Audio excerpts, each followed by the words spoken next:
Welcome to the Outdoor Biz Podcast, your home for inspiring conversations with outdoor insiders.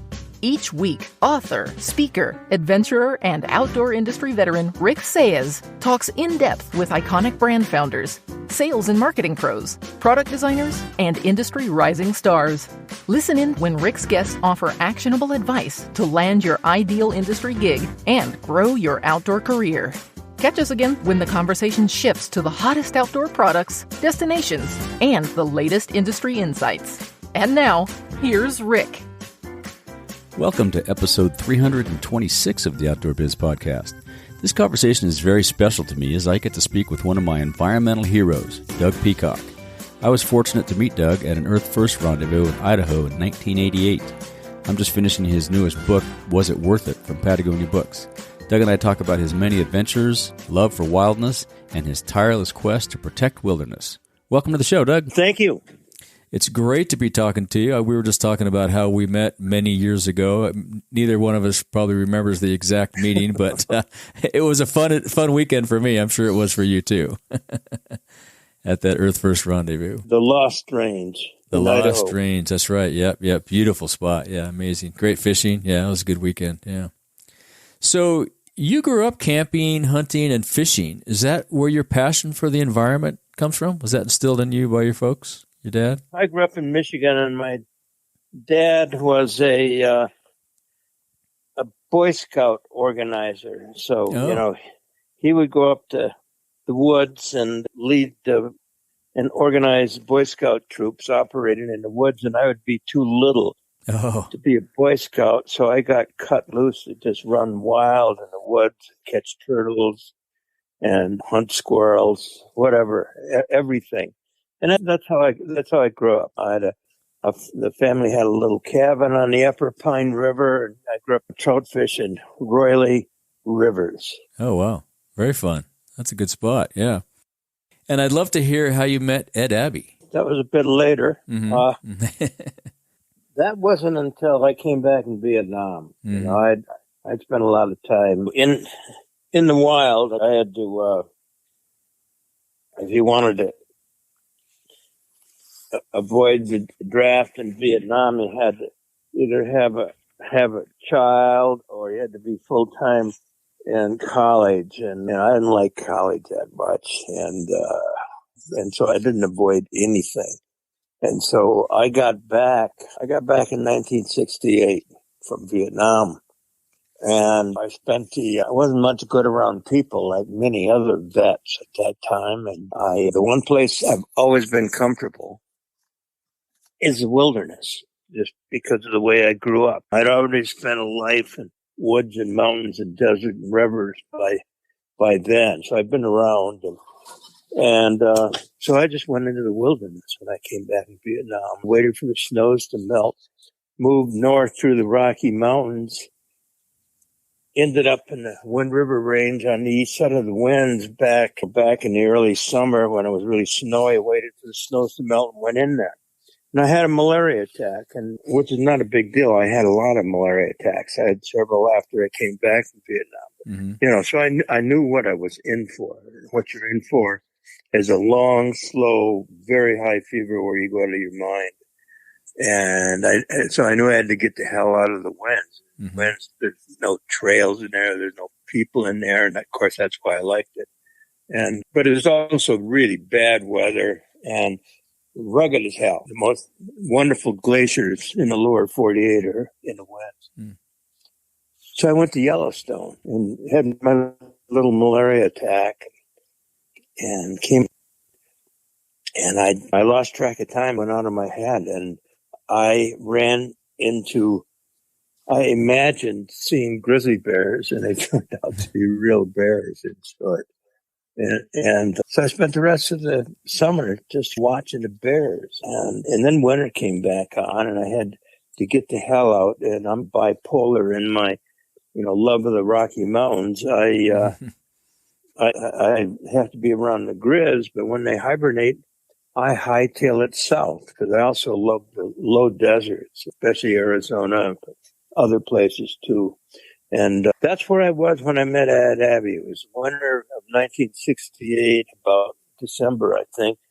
And I had a good friend who was a writer, a wonderful writer, named Bill Eastlake. And I kind of got as settled in as I ever get. When I met Ed, I was a substitute mailman, and he finally ended up living in my place. Anyway, my friend Bill is ran into Tucson wasn't a very big place back then in terms of writers and wilderness people then. I knew Ellen Harrington, who introduced me to Bill Eastlake. Bill Eastlake's a wonderful writer. And he called me up and he said, Doug, why don't you come on over to my place? He lived in remote Tucson. And, I said, sure. So I got on my motorcycle and it was a cold winter night and went out to where Bill lived. And there weren't any houses out there. It's a cow plot now, but it wasn't in 1968. And it took me a half hour to find his place and bang on his door. And there's Bill with some, I don't know, poets, writer types, Yeah. And I sat down on a couch next to a guy with a black beard. And during those days, I smoked Bugler cigarettes. So I had a little baggie full of Bugler tobacco and rolled a little joint-like cigarette and tried to light it. But I was so cold, I was palsied, and my hands were shaking. I couldn't light the match. And this guy reached over with a lighter and gave me a light. That was Ed Abbey. Really? Oh, wow. That's interesting. I thought you guys would met out in the wilderness of the desert somewhere, but that's pretty cool. And you became lifelong friends. You guys did a lot of things together. Oh, yeah. He invited me down to Oregon Pipe where he was the seasonal ranger. And a couple of weeks later, I showed up with a 6-pack of one hand and a bottle of whiskey in the other because those were considered good manners. Yeah. Knocked on his door. Very fun. And you, back to the Grizzlies, living with the Grizzlies, you credit the Grizzly with restoring your soul. I'm just partway through your recent book, For What It's Worth. And I'm curious how much of that restoration of your soul is from the Grizzly and how much you think is from wilderness? Because I'm like you. I like to go out and be by myself and be around nobody. And a lot of it's wilderness. I don't get to be around grizzlies much. Yeah, for me, there's no difference. The Grizzlies back then were synonymous with wilderness. Gotcha. They remains with my mind.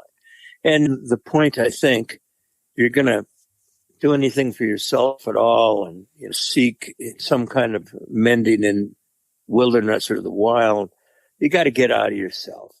And I don't know, the easiest exit I know from culture is wilderness, but it sure helps if that wilderness has something in it that you have to pay attention to the whole time. When you're in grizzly country, you don't think about your whatever girlfriend or portfolio or, right. There's something out there that can kill and eat you anytime it wants to, although it doesn't very much. But that helped. And so I had to go to places with grizzly bears. It was like an addiction. Yeah. And you got to roam around some beautiful spots at a beautiful time when there was nobody else there. Now it's kind of rough. You got to go further and further. Yeah, you really got to work on it. I couldn't agree more. And I write about it in this book a little bit. Yeah. Yeah, I just started your book recently, and I'm about to the chapter where you just wrapped up your story about when you're in Mexico with Scarp and all the wandering around you guys did. And stuff. Oh, yeah. Yeah. It's called Was It Worth It? Was it worth it? Book. What's in the description I found out on the desert that Ed Abbey and I so loved, just scratched on a rock by a miner named John Moore. I don't know who the hell John Moore was, but, that's what he did. He'd chisel his name on rocks in the most remote, ruggedest part of that, totally wild desert with no humans whatsoever in it. And posed that question, was it worth it? And man, it was crazy out there. It's 130 degrees in the summertime and all the water holes run dry. And Lord knows. Can't imagine. Different environment. That's right. Different environment. Yeah. So as we're barreling through the 21st century here and a lot of respects environmentally going backwards, you think there's time to repair the environmental damage we've done to the planet? I don't know the answer to that question, but that's what I'm going to do for the rest of my life. Sort that out. It's the only thing we have to, because it's that cloud is, and it's rolling in and knocking on her door. Up here, we're going to have horrible fires Same this here. year. Terrible, uncontrollable fires. Your style, California, unstoppable fire. Yep. And that's a new norm. And I just wrote Tom McGuane a little note, saying that I hope I'd run across his spore because we're going to be moving around trying to stay out of the way of those fires.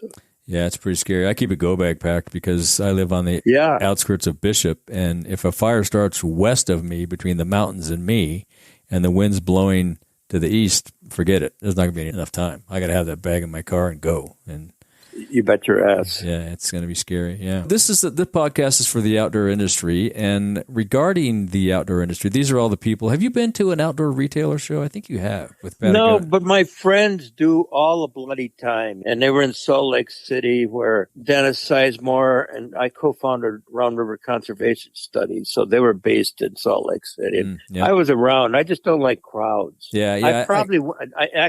I have been into one. I think you were in one to sign some books or something at the Patagonia booth. Yeah, no, they were somewhere downtown Salt Lake. Right? Yeah. So in regards to the industry, we all love the outdoors. We all sell gear to the outdoors. What makes you smile in terms of land access and public land protections and sustainability efforts that the industry is doing? Or are you aware of any? Marginally, because I work full-time in conservation going the other way. When I was board chair of Round River for 25 years, we, working with our indigenous partners, either created or preserved over 35 million acres wilderness. And that's a lot of Yellowstone parks. And that's been my primary goal. And when I lobby for grizzly habitat, the gold standard would be mostly official wilderness. So that puts me really I don't see easy access as a boon to anything because, that if you wanted to do what I did in Yellowstone, you might find an approximation of it, but you'd have to work really hard. Yeah. And the easier we make it for people to glide into the wilderness. And of course, Trump wanted to put Wi-Fi and fast food in Yellowstone campgrounds. Yeah. Right. Yeah. So I don't know, man. I had a different experience.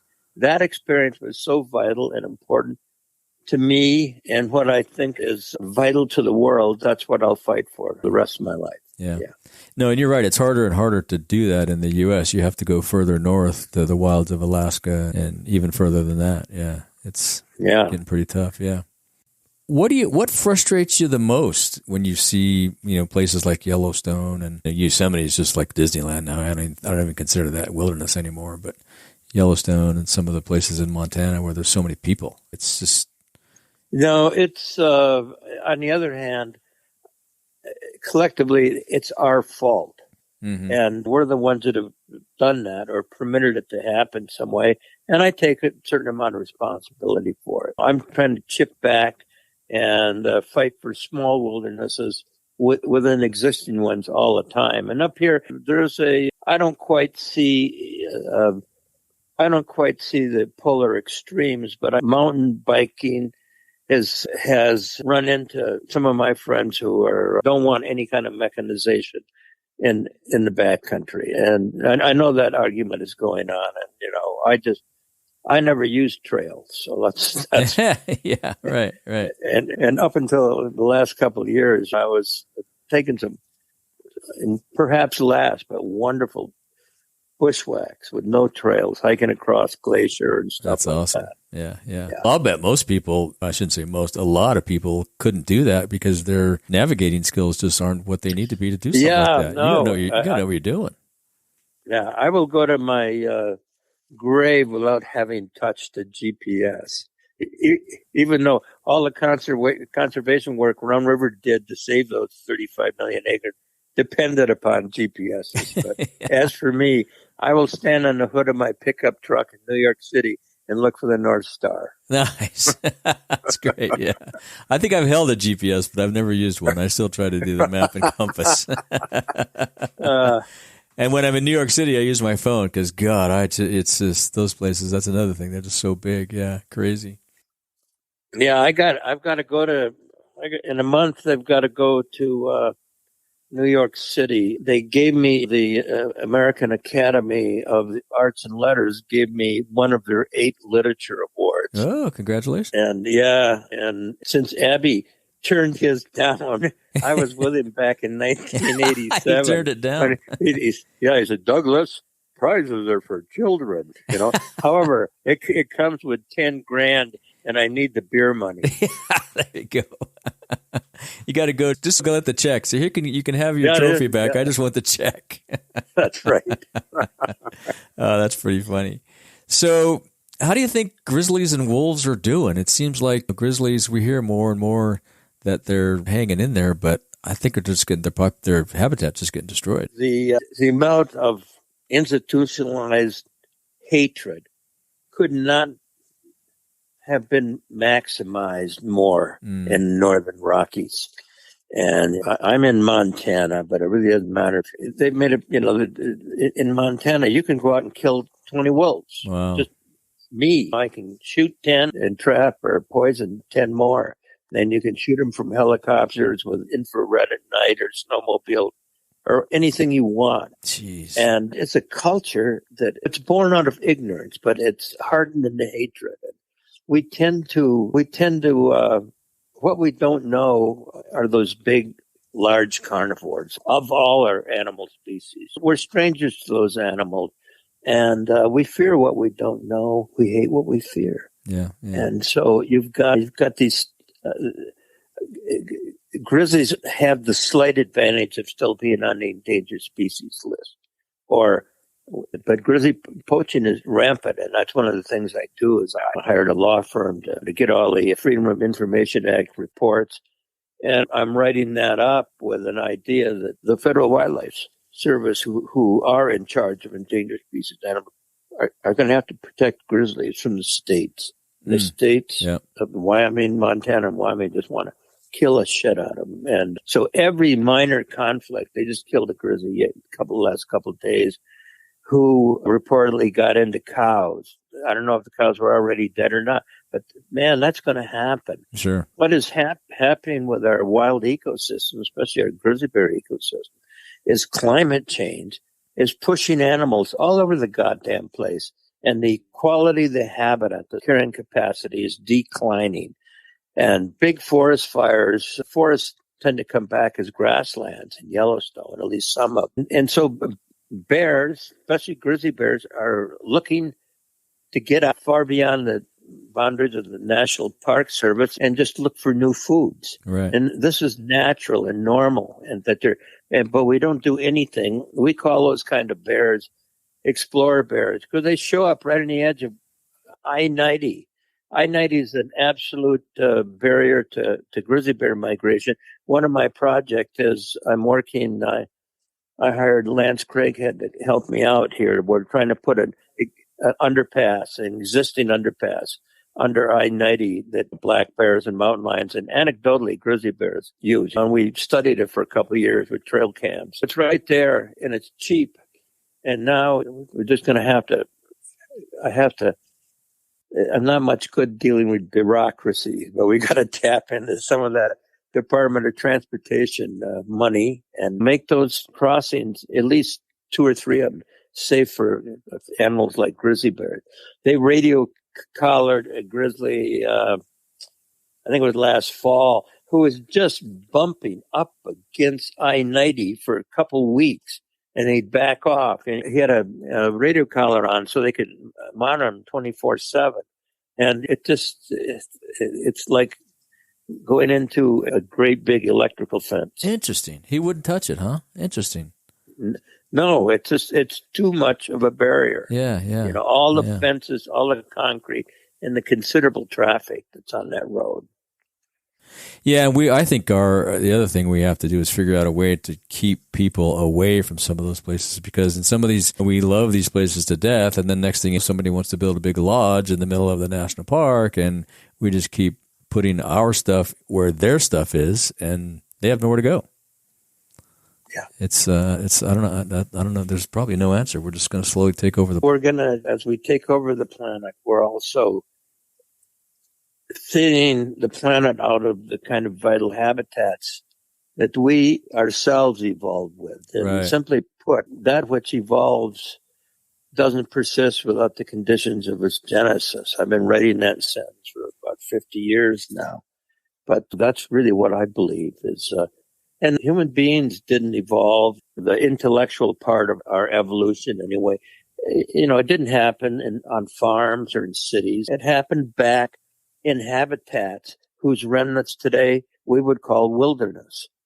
And that's why I fight so hard for such places. Yeah. Is I just don't want to, I want to hedge your bets. I'm glad you're fighting for it. Keep fighting for it. I'm one that joins you. Do you have any suggestions or advice for folks that want to get involved and do more? I just, right now, I had to switch from Round River Conservation Studies in 2016 when the federal delisted Yellowstone Grizzly. So I formed Save the Yellowstone Grizzly. That just happens to be what I'm doing right now, and it's full-time work. And I had a board meeting yesterday in Livingston, Montana, and we've finished a couple films in the past, and we're making another one now. I've got that freeway underpass as a project. I've hired lawyers to go after poachers and put some pressure on the government agencies too. And then we're working in the communities with stuff. No, I'm not good at that shit at all. I suck. No, that's what I got to do. That is not my forte, but it needs to be done. And right. So that's what I'm doing. Good for you. And it's called Save the Yellowstone Grizzly? Yes, Save the Yellowstone Grizzly. And actually, we're looking for help, people that can be like tablers in Yellowstone National Park and just talk to people about bears and hand out brochures, stuff like that. It's posted all over. Save the Yellowstone Grizzly is a website. I don't maintain it because I'm a dunce. Yeah. When it comes to I got a guy too. I'm not good at that either. I'm good at doing what we're doing right now. Talking on the mic. Okay, that's it. I hand the rest of it off. It's too technical for me, but we'll put a link to that in the show notes so people can find it.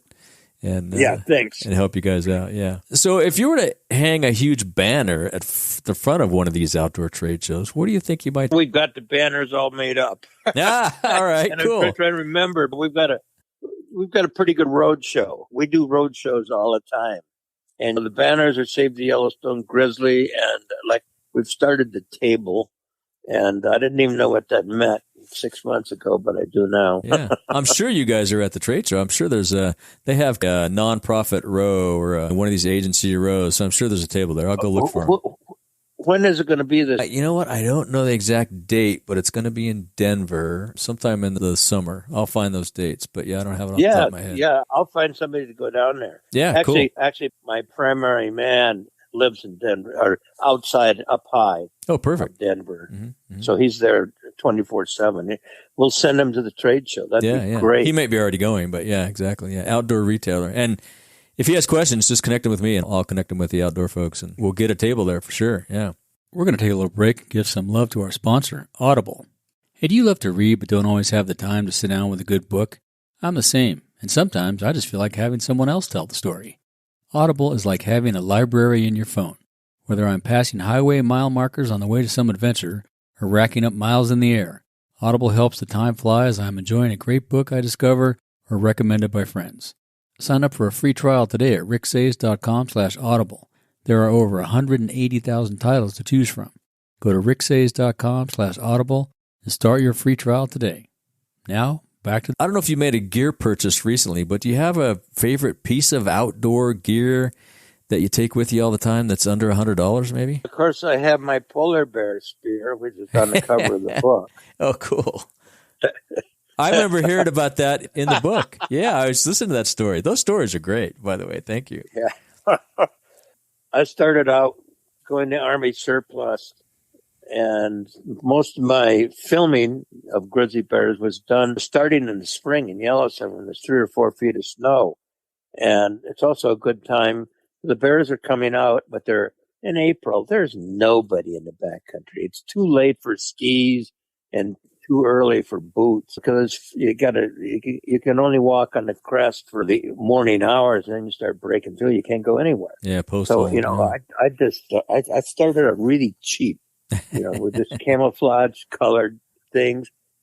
Korean War, those Mickey Mouse boots, those black things. Yeah, I remember those things. Yeah, those big black things. I was not high fashion walking down the Highlight Trail. What was your navigation setup? You had a map and compass, did you, or no? Oh yeah, I can find my way with stars. I'm really good at navigation, and I never, even during a whiteout, don't really get lost as to direction. That's just not a problem. But I was fortunate to have really good maps in the early days, except for the Wind River Range. And the Wind River Range, you couldn't get modern maps until about 1970. Wow! And they had the Fremont Quadrant, which was in 1906. And it had rivers running the wrong way and lakes that weren't there, and so you could imagine as you're going someplace wild and unexplored because there were no maps for the place. Right. Eventually, to do technical mountaineering and get around the glacier, I had to find some aerial photos. They saved my butt. How did you guys navigate when you were on that trip in the Arctic? The chapter that I did write that was up there was on I called it a polar bear expedition. Right. But it was actually it was a beluga whale expedition, and the beluga whale guy was worried about polar bears, and indeed they were all up there. The thing was up back. Let's see. I don't remember when that took place, but early 90s, certainly. Mm-hmm. And I was out there with Doug Tompkins and Rick Ridgway, another friend. And the beluga whales, there was the ice pack back then. There isn't now. All those big fjords are ice-free. It's gone. It's terrifying, actually. But back then, there was only one ice-free fjord, and it was on Somerset Island. And there were 800 belugas and a whole bunch of narwhals in there. And I was just amazed at the backs of belugas. Many of them, I don't know if I want to say most of them or not, but many of them had polar bear claw scars on their back. Yeah. But the thing was that it was an island. So, it wasn't too hard. It was a big island. You didn't need a lot of navigation skills because once you ran into water, you knew you were at the end of the island. Yeah, that's pretty good. So you write a lot of books. What are some of your favorite books to read? One good measure of the specific gravity of a book is I used to take these solo 160-mile hikes across the Cabeza Prieta, which is basically Ajo to Yuma or out that direction. And I did 7 of them and one from I-8 down to Mexico. I hardly ever saw a human being. Actually, Ed Abbey and Clark Abbey I ran into once out there, but you never saw any tracks or nothing out there. But it'd take me 10 days, and I had to carry my own water, and not just that. You have to know where you can find wild water out there, right? In rock basins, and if you can't find water, you die. I'd do that. So I would carry one book with me. And read around an ironwood fire. So anyway, if you're going to carry a book 160 miles with a really heavy bag, you want a dense, really high specific gravity. I remember carrying the Odyssey, Moby Dick, and I carried a book. I carried one of Jim Harrison's books out there, and after Ed died, I had to read Hayduk Lib, so I took it out there. But so a lot of those classics, because you could get and classic. And lately, I've just read a book by Joy Williams, and just 3 or 4 nights ago, I cooked dinner for Richard Power and Gretel Ehrlich and David and Betsy Quammen. Do you know Power's works? Overstory and Anyway, he's a hell of a writer, but so is Joy Williams. She's writes dark books about the environment, but she perhaps is the greatest wordsmith in the English language that I've run across in a long time. Okay. We'll link to some of her books, too, in the show notes. That's awesome. Yeah. Very good. As we wrap up, is there anything you'd like to say or ask of our listeners? Just you've got to live your life as if these are the last of times, and we need all the help we can get. Mm-hmm. And don't believe the media when they tell you that nothing bad's going to happen until eternity. I think we're going to know where we stand in a very few years. Yeah. And we've got fires everywhere. We were talking about our own fires here. Yeah. The Arctic is burning like crazy. And the Amazon is probably, those are criminal fires in the Amazon, and they're probably putting out more carbon dioxide than they're sequestering in the forest. And the Antarctic, the ice sheets are starting to break apart. And the big ones, I guess the Larsen is breaking up now. If that Ross ice sheet were to break up next week, and it could, that's 12 or more, maybe 12 to 15 feet of sea rise in a week. And it's here, is what I'm saying. Yeah. No. And just don't pretend that it isn't. And go ahead and bag your peaks or do whatever you need to do to just get you out there and see the beauty of the world and see that it's really worth the fight. That's beautiful. You know? Yeah. And I agree 100%. You and I are pretty lucky that we got to be on this planet at an earlier time. Then I feel bad for my niece and nephew. I apologize to them all the time. Yeah, it's like, I'm so sorry, but it's crazy. And how's the best way for people to find you? Is it your website? I can link to your website for sure in the show notes. Yeah. I'm not great at social media, but I do have a website. And Save the Yellowstone Grizzly has a website, and I'm posting stuff on that. And I don't know if I'll get around to writing another book, but I'm going to try. Oh, good. It'd be great if you did. Yep, I've loved all your books. Yep, you're one of my eco heroes. So thank you for all you do. And okay. And I look forward to meeting you again one day. Let's make sure it's not so long before we meet. Next time I come up to Montana, I'll look you up. I'm just downstream from Yellowstone National Park. Okay. And occasionally I see 400 elk and a wolf out the front window. Oh, beautiful, beautiful. Look awesome. me up. We'll have a scotch or something. All right. Thanks, Doug. Okay. Yeah. Bye-bye. Have a good one. Bye-bye.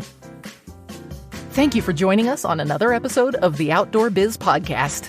Be sure to visit our website, theoutdoorbizpodcast.com, where you'll find show notes with links to everything we talked about and more. Subscribe to the show on Apple Podcasts, Spotify, or wherever you get your podcasts so you'll never miss an episode. And while you're at it, if you found value in this show, we'd appreciate a rating on iTunes. Or spread the word and tell a friend about the show. That would really help us out too. Be sure to tune in every week. And thanks again for listening to the Outdoor Biz Podcast with Rick Saez.